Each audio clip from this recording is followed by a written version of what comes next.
रावण को पता लगा कि दशरथ जी और कौशल्या जी का विवाह होने वाला है, तो रावण ने कौशल्या मैया का अपहरण कर लिया है। ये सुना है आप लोगों ने ये कथा? नहीं। रावण ने सीता मैया को तो चुराया, ये तो सब जानते हैं, पर रावण एक बार कौशल्या मैया को भी चुरा के ले गया और कौशल्या मैया को ले गया। और दशरथ जी आ रहे थे बारात लेकर के, तो दशरथ जी की नाव को पकड़ के समुद्र में फेंक दिया रावण। और उस नाव में वशिष्ठ जी और दशरथ जी थे, बाकी तो सब गिर गए तैर के किनारे। बाकी 2 लोगों को पटक दिया रावण ने। और रावण गया ब्रह्मा जी के पास और बोला, देखो मैंने दशरथ जी का विवाह होने ही नहीं दिया। जब दशरथ जी का विवाह ही नहीं हुआ तो मेरा मारने वाला, मुझे मारने वाला पैदा कैसे होगा? रावण को पता लग गया था कि मेरी मौत किसके हाथ है, तो उसे पता लगा कि दशरथ कौशल्या के द्वारा एक पुत्र होगा राम, उसके हाथों मेरी मृत्यु है।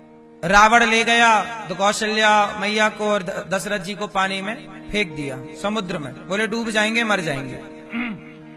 पर संयोग देखो कि दोनों मरे नहीं, दोनों समुद्र के किनारे लग गए और दोनों का मिलन हो गया, कौशल्या मैया और दशरथ जी का। तब तक रावण ब्रह्मा जी के पास गया। वहां रावण ब्रह्मा जी से मिल रहा था, यहाँ कौशल्या जी दशरथ जी से मिल गई। और वशिष्ठ जी बोले कि यही दुल्हन है। पूछा कि कौन हो देवी? बोले हम कौशल प्रदेश की राजकुमारी हैं कौशल्या। रावण हमें उठा के फेंक दिया और हम भटक गए, कहां जाएं? हमारा ब्याह दशरथ जी से होना था। तो दशरथ जी कौशल्या जी का विवाह वशिष्ठ जी ने कराया। अब रावण ब्रह्मा जी से बोला कि मैंने तो मार दिया। ब्रह्मा जी बोले, रावण तुम लाख प्रयास कर लो, दशरथ कौशल्या जी को आप मार ही नहीं सकते। बोले मैं तो पानी में फेंक के आया हूं। बोले कहां, चलो दिखाओ। रावण आया तो इनका ब्याह हो चुका। रावण तलवार निकाला, बोले मैं मार दूंगा।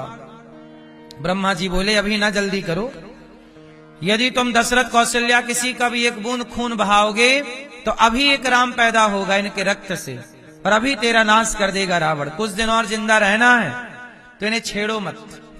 रावण चला गया।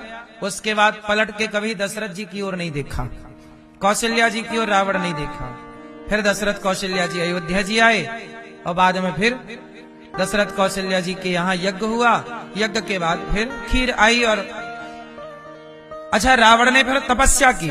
ब्रह्मा जी प्रकट हो, ब्रह्मा जी क्या हुआ? रावण बोले ब्रह्मा जी वरदान दो कि दशरथ जी को कोई बेटा ना हो। तथास्तु, नहीं होगा। रावण खुश हो गया कि अब तो दशरथ जी के बेटा ही नहीं होगा। इसलिए दशरथ जी के कोई बेटा नहीं था, दशरथ जी के बेटा हुआ ही नहीं, वो तो खीर खाने से बच्चा हुआ।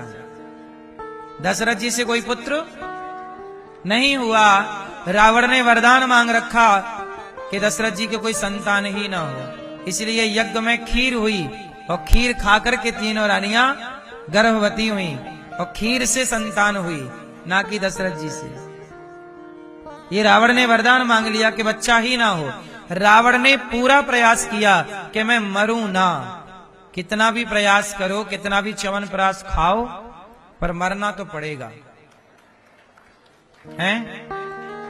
रावण भी इसी चक्कर में लगा रहा, मैं मरूं ना, मरूं ना, मरूं ना। ताली बजाने वाले मतलब खा रहे हैं च्यवनप्राश। इसीलिए ताली भी ऐसी ऐसी बज रही है च्यवनप्राश टाइप की, धीरे धीरे।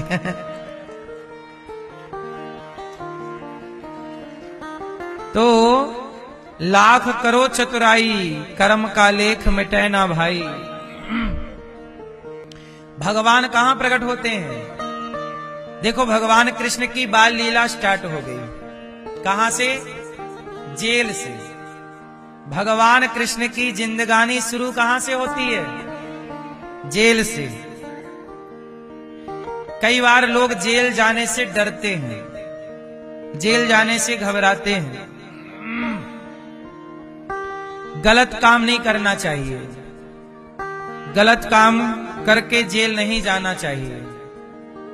लेकिन हमारे देश में क्रांतिकारी जो देश की आजादी के लिए लड़ाइयां लड़ रहे थे, उन लोगों को जेल में डाला गया था, क्रांतिकारियों को। यदि आप राष्ट्र की रक्षा के लिए, समाज की सेवा के लिए यदि आप लड़ाइयां लड़ते हैं और उस कारण यदि आपको कभी जेल जाना पड़े तो घबराया मत करो। भगवान श्री कृष्ण की शुरुआत ही जेल से हुई। मानो भगवान क्या कहते हैं कि देखो कृष्ण की कथा क्या संदेश देती है। बंधन में है देवकी वसुदेव, तो बंधन से मुक्ति की ओर ले जाने की, बंधन से बंधे हुए को मुक्त होना है, तो आप कृष्ण की कथा सुनिए, बंधन से मुक्त हो जाएंगे। क्योंकि भगवान कृष्ण ही ऐसे हैं जो बंधन से मुक्ति की ओर चले। बंधे थे ना वसुदेव देव की, और जन्म लेते ही भगवान प्रकट होते ही मुक्त हो गए। तो बंधन से मुक्ति की ओर जाना है तो कृष्ण लीला आपको ले जाएगी बंधन से मुक्ति की ओर। और जेल में भगवान श्री कृष्ण जब प्रकट हुए तो मानो जेल में इसलिए प्रकट हुए कि दुनिया वालों,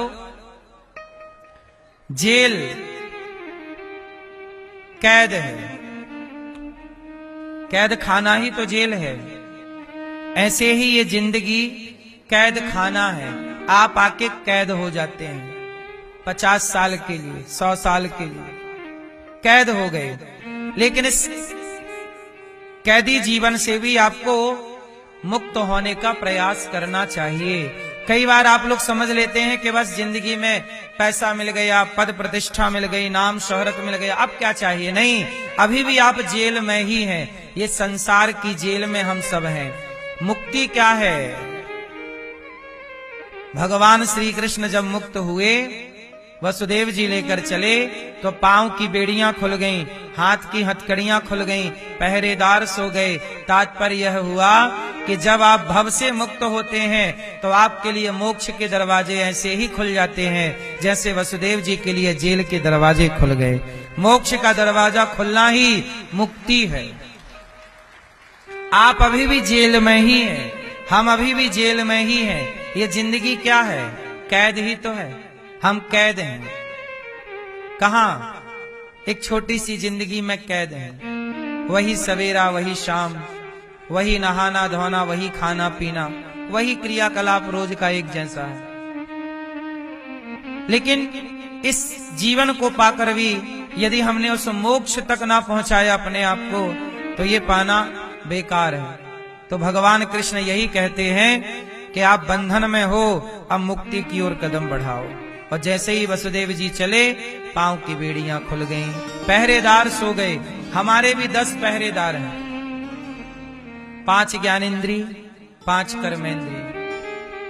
जिनसे हमें ज्ञान होता है वो ज्ञानेंद्री हैं, जिनसे हम कर्म करते हैं वो कर्मेंद्री हैं।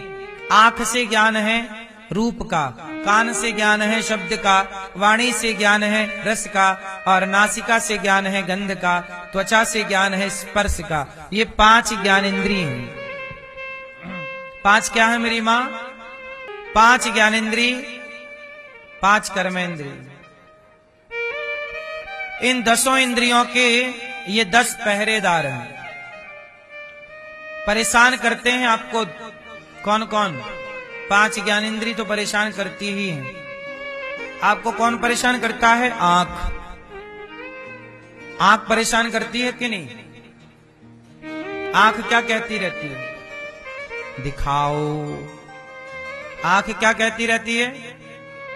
दिखाओ, घुमाओ, चलो वहां देखने चलें, चलो वादियां देखने चलें, चलो समुद्र देखने चलें, चलो रेत देखने चलें, चलो चलो चलो। लेकिन इन आंखों का तब बढ़िया, आंखों का आंखें होना तब सार्थक हो जाता है जब आप इन आंखों से बिहारी जी को देखते हैं, भगवान का दर्शन करते हैं। वरना इन आंखों से दुनिया देखते हैं लोग। अच्छा, मैं एक बात कहूं,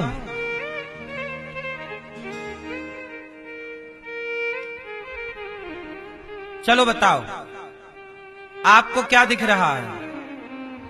जोर से, जोर से। फूल। क्या दिख रहा है? गुलाब का, काय का फूल, काय का, बाप का, गुलाब का। आप कह रहे हैं गुलाब का फूल है, पर मैं कहूं कि गुलाब का फूल ना देख के कुछ और भी देख सकते हैं। क्या आप और देखो, क्या देख सकते हो? हैं? पंखुड़ी देख सकते हो, और क्या, और क्या देख सकते हो? हैं? कलर, कलर, कलर देख सकते हैं, और क्या देख सकते हैं? क्या?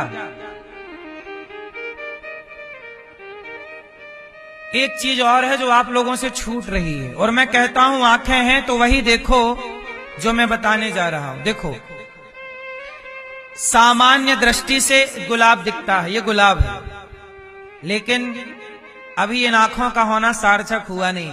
यदि आंखों ने गुलाब को देखा तो क्या देखा? आंखों का होना तो तब सार्थक है जब आंखें ये देखें कि ये गुलाब इतना सुंदर है, तो इसे बनाने वाला मेरा कन्हैया कितना सुंदर होगा। तो गुलाब में भी ईश्वर का दर्शन। तो आंखों को कहां लगाओ? गुलाब सुंदर है इसमें नहीं, गुलाब बनाने वाला कितना सुंदर है। ये वादियां सुंदर हैं नहीं, वादियां बनाने वाला कितना सुंदर है। ये समुद्र कितना सुंदर है नहीं, समुद्र बनाने वाला कितना सुंदर है। ये स्त्री सुंदर है नहीं, स्त्री बनाने वाला कितना सुंदर है। पुरुष सुंदर है ना, पुरुष बनाने वाला कितना सुंदर है। जिसकी रचना इतनी सुंदर, वो कितना। इसलिए संसार की हर वस्तु में परमात्मा का दर्शन करना। एक दृष्टि है कि ये गुलाब है, पर एक नजर ये है कि नहीं, गुलाब बनाने वाला है। तो बस आंखें इसे ना देखें, इसके द्वारा उसे देखें। ये देखना, इन आंखों का ये होना सार्थक है। इसलिए आंखें सबके पास हैं, देखते सब हैं, पर देखना क्या है ये सबको पता नहीं है। सामान्य लोगों में और साधु लोगों में यही तो फर्क है।